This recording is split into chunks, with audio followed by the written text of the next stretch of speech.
Assalamualaikum warahmatullahi wabarakatuh. Perkenalkan, nama saya Wahdatul Hafisah. Saya dari Prodi Manajemen Fakultas Ekonomi di Universitas Nasional Jakarta Selatan. Kali ini saya akan mempresentasikan materi dari mata kuliah Manajemen Mutu Terpadu dengan dosen Ibu Melati SEMM.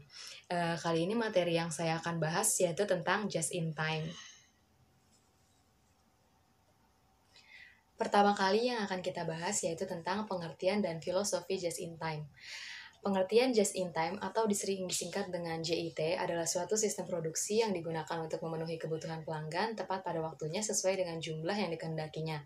Tujuan sistem produksi just in time sendiri adalah untuk menghindari terjadinya kelebihan kuantitas atau jumlah dalam produksi overproduction, persediaan yang berlebihan atau excess inventory, dan juga pemborosan dalam waktu penungguan. Untuk filosofi dari just in time sendiri yaitu merupakan keseluruhan filosofi dalam operasi manajemen di mana segenap sumber daya termasuk bahan baku dan suku cadang, personalia, dan fasilitas dipakai sebatas dibutuhkan. Tujuannya adalah untuk mengangkat produktivitas dan mengurangi pemborosan. Menurut saya, kalau kita bisa ambil contoh ya dari pengertian just in time ini, kita ambil salah satu contoh, misalnya seperti toko mebel, di mana biasanya kan kalau toko mebel itu tergantung keinginan konsumen ya, ingin motif ukiran dari kursi yang seperti apa misalnya, ingin meja yang seperti apa. Biasanya konsumen itu kan punya selera tersendiri ya untuk menentukan jenis kira-kira furnitur atau mebel apa sih yang cocok, yang sesuai dengan misalnya mau di-matchingin sama rumahnya, sama warna cat rumahnya atau gimana, itu kan tergantung dari selera konsumen sendiri. Nah, untuk memproduksi furnitur ini, meja atau kursi dan lain-lain itu kan berarti pemilik si toko mebel ini menunggu pesanan dong, dimana berarti kalau menunggu pesanan misalnya si A udah pesan ke toko mebel, berarti toko mebel ini baru bikin furnitur sesuai keinginan si A ini ya pada waktu itu gitu. Jadi nggak ada stok furnitur, maksudnya jadi nggak ada stok ya, jadi benar-benar kayak milih sendiri mau desainnya kayak apa, mau warnanya kayak apa, mau kayu yang seperti apa. Itu kan pasti kan perlu didesain dulu ya, jadi abis didesain baru dibuat gitu sih kalau menurut pemikiran saya gitu. Lanjut, yang akan kita bahas selanjutnya adalah tentang latar belakang munculnya JIT. JIT dapat diterapkan dalam berbagai bidang fungsional perusahaan seperti misalnya pembelian, produksi, distribusi, administrasi, dan sebagainya. Konsep just in time sendiri adalah sistem manajemen fabrikasi modern yang dikembangkan oleh perusahaan-perusahaan terbaik yang ada di Jepang sejak awal 1970-an. JIT pertama kali dikembangkan dan disempurnakan di pabrik Toyota Manufacturing oleh Taiichi Ohno. Oleh karena itu, Taiichi Ohno sering disebut sebagai Bapak JIT. Konsep JIT sendiri berprinsip hanya memproduksi jenis-jenis barang yang diminta, what, sejumlah yang diperlukan, how much, dan pada saat dibutuhkan, when, oleh konsumen. Seperti itu. Selanjutnya, Fujio Cho dari Toyota mendefinisikan pemborosan atau waste sebagai segala sesuatu yang berlebihan di luar kebutuhan minimum atau peralatan, bahan, komponen, tempat, dan waktu kerja yang mutlak diperlukan untuk proses nilai tambah suatu produk. Dalam bahasa sederhananya, pengertian pemborosan adalah segala sesuatu tidak memberi nilai tambah, itulah pemborosan. Ada 7 nilai pemborosan yang disebabkan karena pertama overproduksi, 2 waktu penunggu, 3 transportasi, 4 pemrosesan, 5 tingkat persediaan barang, 6 gerak, 7 cacat produksi. Selanjutnya yang akan kita bahas yaitu tentang prinsip dasar just in time. Yang pertama, berproduksi sesuai dengan pesanan jadwal produksi induk. Yang kedua, produksi dilakukan dalam jumlah lot atau lot size. Yang ketiga, mengurangi pemborosan. Yang keempat, perbaikan aliran produk secara terus-menerus. Yang kelima, penyempurnaan kualitas produk. Yang keenam, respek terhadap semua orang atau karyawan. Yang ketujuh, mengurangi segala bentuk ketidakpastian. Selanjutnya, strategi implementasi just in time. Strategi penerapan pembelian just in time dukungan yaitu semua pihak terutama yang berkaitan dengan kegiatan pembelian dan khususnya dukungan dari pimpinan. Tanpa ada komitmen dari pimpinan tersebut, just in time tidak dapat terlaksana. Mengubah sistem yaitu mengubah cara mengadakan pembelian, yaitu dengan membuat kontrak jangka panjang dengan pemasok sehingga perusahaan cukup hanya memesan sekali untuk jangka panjang. Selanjutnya, barang yang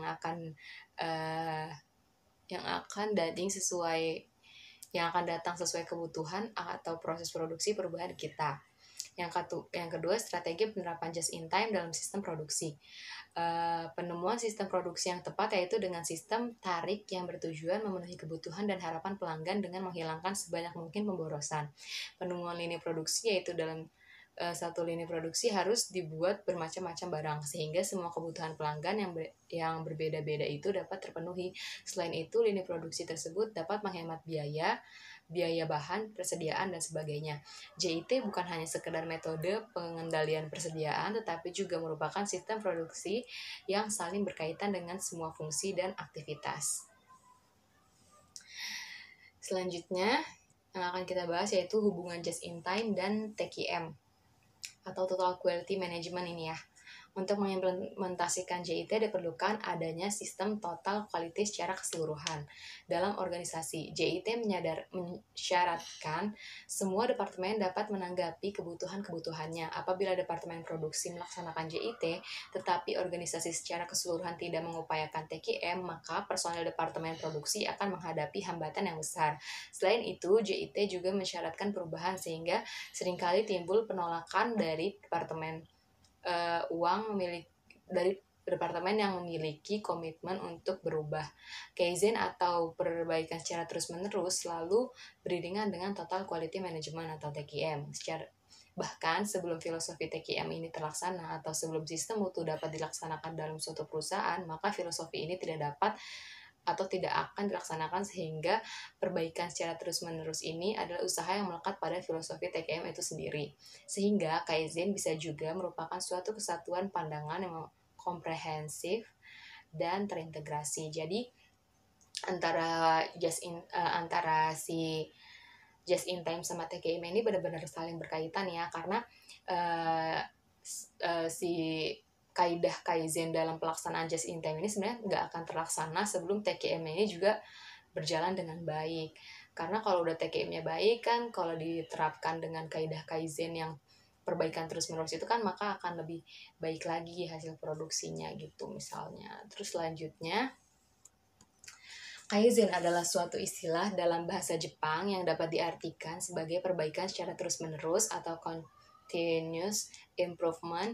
Kaizen merupakan suatu kesatuan pandangan yang komprehensif dan terintegrasi yang meliputi: pertama, berorientasi pada pelanggan, yang kedua, pengendalian mutu secara menyeluruh, yang ketiga, robotik, 4, gugus kendali mutu, 5, sistem saran, 6, otomatisasi, 7, disiplin di tempat kerja, 8, pemeliharaan produktivitas secara menyeluruh, 9, Kanban, 10, penyempurnaan perbaikan mutu tepat waktu tanpa cacat, 11, kegiatan kelompok-kelompok kecil, hubungan kerjasama dengan manajer dan karyawan, 12, pengembangan produk baru. Selanjutnya, manfaat just in time. Manfaat just in time di sini ada 6 ya, yang aku cari tahu. Yang pertama, waktu setup gudang dapat dikurangi. Mengatur waktu secara signifikan berkurang dalam gudang yang akan memungkinkan perusahaan untuk meningkatkan bottom line mereka untuk melihat lebih banyak waktu efisien dan fokus menghabiskan di daerah lain. Yang kedua, aliran barang dari gudang ke produksi akan meningkat. Beberapa pekerja akan fokus pada daerah pekerjaannya untuk bekerja secara cepat. Arus barang dari gudang akan ditingkatkan. Memiliki karyawan difokuskan pada area-area tertentu dari sistem akan memungkinkan mereka untuk proses barang lebih cepat daripada mereka harus rentan terhadap kelelahan dari melakukan terlalu banyak pekerjaan sekaligus dan menyederhanakan tugas-tugas di tangan. Yang ketiga, pekerja yang menguasai berbagai keahlian digunakan secara lebih efisien. Karyawan yang memiliki multi keterampilan yang digunakan lebih efisien, hal ini akan memungkinkan perusahaan untuk menggunakan pekerja dalam situasi di mana mereka dibutuhkan bila ada kekurangan pekerja dan permintaan yang tinggi untuk produk tertentu. Selanjutnya, ini masih manfaat just in time ya. Yang keempat, penjadwalan produk dan jam kerja karyawan yang akan lebih konsisten. Konsistensi yang lebih baik dari penjadwalan dan konsistensi dari jam karyawan yang mungkin hal ini dapat menghemat uang perusahaan dengan tidak harus membayar pekerja untuk pekerjaan tidak selesai atau bisa meminta mereka fokus pada pekerjaan lain di sekitar gudang yang belum tentu dilakukan pada hari normal. Yang kelima, adanya peningkatan hubungan dengan supplier. Peningkatan penekanan pada hubungan pemasok atau supplier dicapai tidak ada perusahaan yang ingin istirahat dalam sistem persediaan mereka yang akan menciptakan kekurangan pasokan sementara tidak memiliki persediaan duduk di rak-rak. Persediaan terus di sekitar jam menjaga pekerja produktif dan bisnis terfokus pada omset, memiliki manajemen berfokus pada pertemuan tunggal waktu akan membuat karyawan bekerja keras untuk memenuhi tujuan perusahaan, untuk melihat manfaat dalam hal kepuasan kerja, promosi atau lebih tinggi bahkan membayar. Yang keenam, perputaran persediaan kecepatan dengan perputaran terjadi melibatkan sumber daya perusahaan cair. Tunai akan ada peningkatan laba bersih. Semakin pendek selang waktu antara penerimaan bahan baku dan penggabungan dan mereka dalam proses manufaktur, semakin besar probabilitas. Selanjutnya,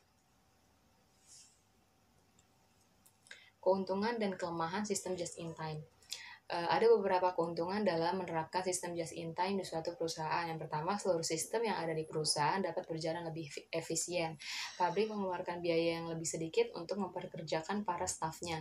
Yang ketiga, barang produksi tidak harus selalu dicek, disimpan, atau diretur kembali. Yang keempat, kertas kerja dapat lebih simpel. Yang kelima, penghematan yang telah dilakukan dapat digunakan untuk mendapat profit yang lebih tinggi, misalnya dengan mengadakan promosi tambahan. Kelemahan dari penerapan sistem just in time sendiri yaitu satu kelemahan just in time adalah tingkatan order ditentukan oleh data permintaan historis. Jika permintaan naik melalui data rata-rata perencanaan historis, maka inventory akan habis dan akan mempengaruhi tingkat pelayanan konsumen. Sekian presentasi dari saya. Kurang lebihnya mohon maaf jika masih ada kekurangan yang di dalam presentasi saya. Terima kasih atas perhatiannya. Mohon maaf jika masih ada banyak kesalahan dalam presentasi saya. Saya akhiri. Wabillahi taufiq wal hidayah. Wassalamualaikum warahmatullahi wabarakatuh.